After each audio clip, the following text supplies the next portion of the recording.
बिस्मिल्लाहिर्रहमानिर्रहीम। Second student, आज हम यूनिट 13 इलेक्ट्रोमैग्नेटिज्म में एक इम्पॉर्टेंट टॉपिक डिस्कस करेंगे। टॉपिक का नाम है trajectory of a charge particle in a uniform magnetic field.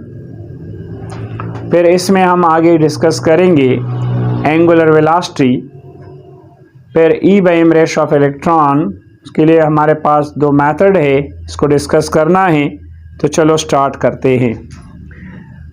देखिए बच्चे, टॉपिक का नाम है trajectory of a charge particle in a uniform magnetic field. देखिए बच्चे, ये हमारे पास एक यूनिफॉर्म मैग्नेटिक फील्ड है।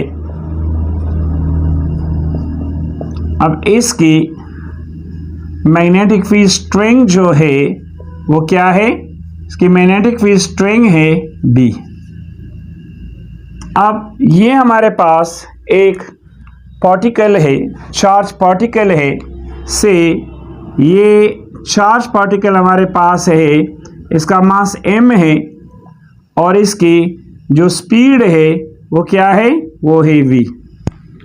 अब ये charge particle for example electron है या प्रोटॉन है। अब ये चार्ज पार्टिकल अगर इस मैग्नेटिक फील्ड में परपेंडिकुलर एंटर हो जाए तो यहाँ पे देखिए बच्चे, ये बनाता है एक circle. So when a charge particle enter into a magnetic field, so they make what? A circle. अब यहाँ देखिए वी नो दैट यहाँ पे जो मैग्नेटिक फोर्स है वो बराबर है QVB साइन थीटा से। That is my equation number 1। अब इक्वेशन नंबर 1 में अगर हम देखें मैग्नेटिक फोर्स मैक्सिमम कब होगा? If angle is 90 degree. So magnetic force is equal to QVB sine 90 degree. अब हम जानते हैं कि साइन 90 डिग्री 1 के बराबर, तो magnetic force is equal to QVB। That is my equation number 2। अब जब हम पार्टिकल को मैग्नेटिक फील्ड के अंदर एंटर करते हैं, सो दे मेक अ सर्कल। इसका मतलब यही है कि यहाँ पे प्रोड्यूस होता है centripetal force. So we know that centripetal force is equal to mv square divided by r, and centripetal force is that force which compel a body to move along a circle. So that is my equation number 3. If a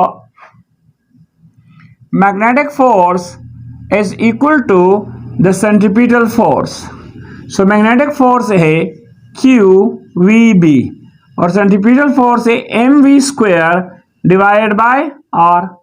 अब v cancel, तो QB is equal to mv divided by r। By cross multiplication r QB is equal to what? mv। तो r is equal to mv divided by what? QB। अब यहाँ पे अगर हमारे पास particle electron है तो electron का चार्ज जो है Q वो किसके बराबर है? E के।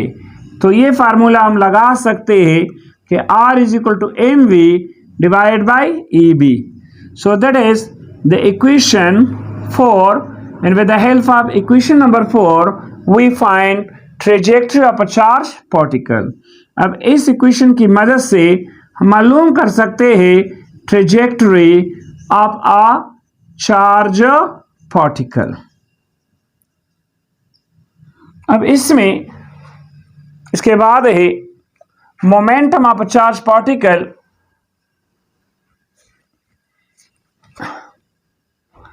नंबर 2 है momentum of a charge particle. देखिए, from trajectory of a charged particle, we know that R is equal to mv divide by EB या QB। अब हम जानते हैं कि व्हाट इज मोमेंटम। मोमेंटम का मतलब है quantity of motion contain in a body is called momentum. या product of mass in linear velocity is called what momentum. तो यहाँ पे हम लगा सकते हैं कि R is equal to mv की जगह P divide by EB। By cross multiplication P is equal to REB.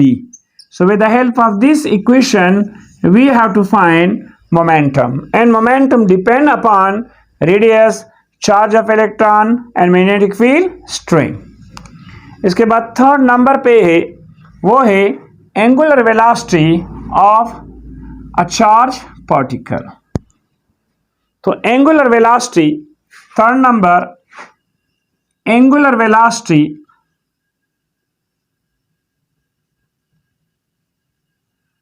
of a charged particle।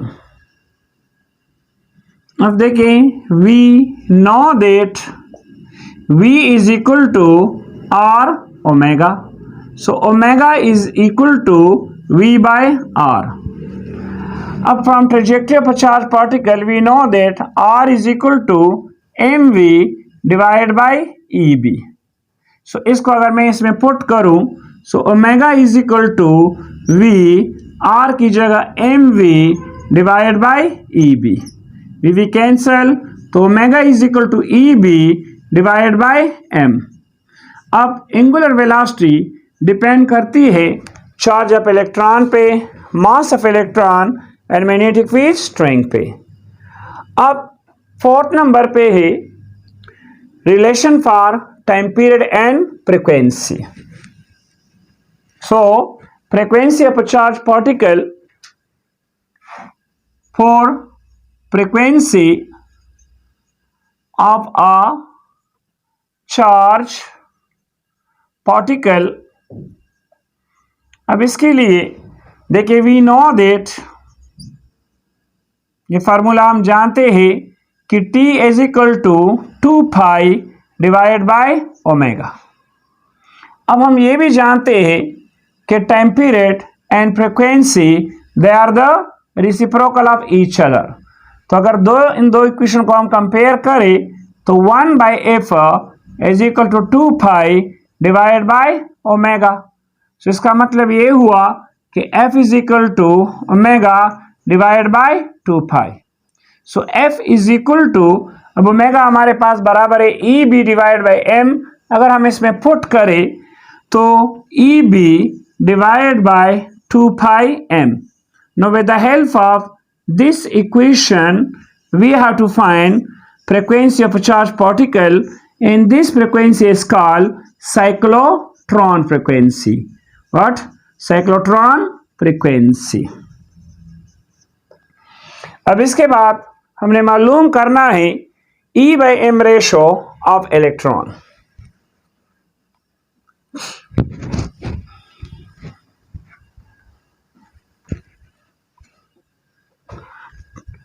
First number पे है E by m ratio, E by m ratio of a electron या पर charge particle। देखिए from trajectory of a charged particle we know that R is equal to mv divided by EB. By cross multiplication R EB is equal to what? mv। अब यहाँ पे अगर मैं दोनों side को डिवाइड करूँ किस पे? एम आर बी पे। So divide both side by R B M. यहाँ पे आर बी एम, तो एम एम कैंसल, यहाँ पे आर आर कैंसल, तो हमारे पास बी बी कैंसल आ जाएगा। E by M is equal to V divide by what? Divide by R B. अब यहाँ पे देखिए हम ये हमारे पास इक्वेशन है R is equal to M V divide by E B.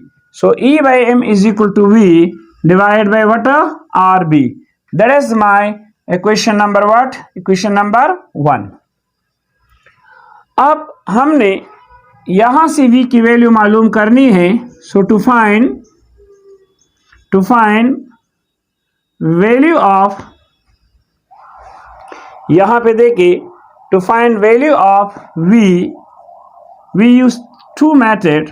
The first one is we know that voltage is equal to work per unit charge. Voltage is equal to what? Work per unit charge. अब यहाँ पे चूंकि electron है तो electron motion में है तो यहाँ पे वर्क कन्वर्ट हो जाएगा काइनेटिक एनर्जी में. So that is kinetic energy Q. अब मैं लिख सकता हूँ कि kinetic energy is equal to Q potential. अब काइनेटिक एनर्जी Q की जगह में E लगा के पोटेंशियल. अब काइनेटिक एनर्जी है, जानते हैं कि 1/2 is equal to M V square E V. अब यहाँ पे V क्या है? पोटेंशियल. तो V square is equal to 2E potential divide by M.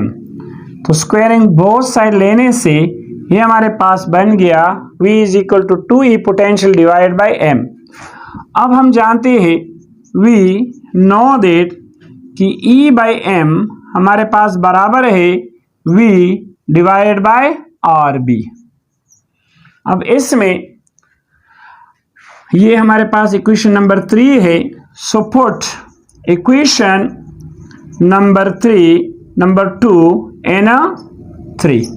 तो E by M is equal to 1/RB. यहाँ पे हमने पुट करनी हुई की वैल्यू, तो 2E potential divide by M under the root. अब इसके बाद स्क्वायरिंग बोथ साइड्स. तो स्क्वायरिंग बोथ साइड करने से ये E square divide by M square is equal to 1/R square B square. तो यहाँ पे स्क्वायर लेने से स्क्वायर रूट खत्म हो जाएगा. तो 2E potential divide by M. अब E कैंसल, M कैंसल.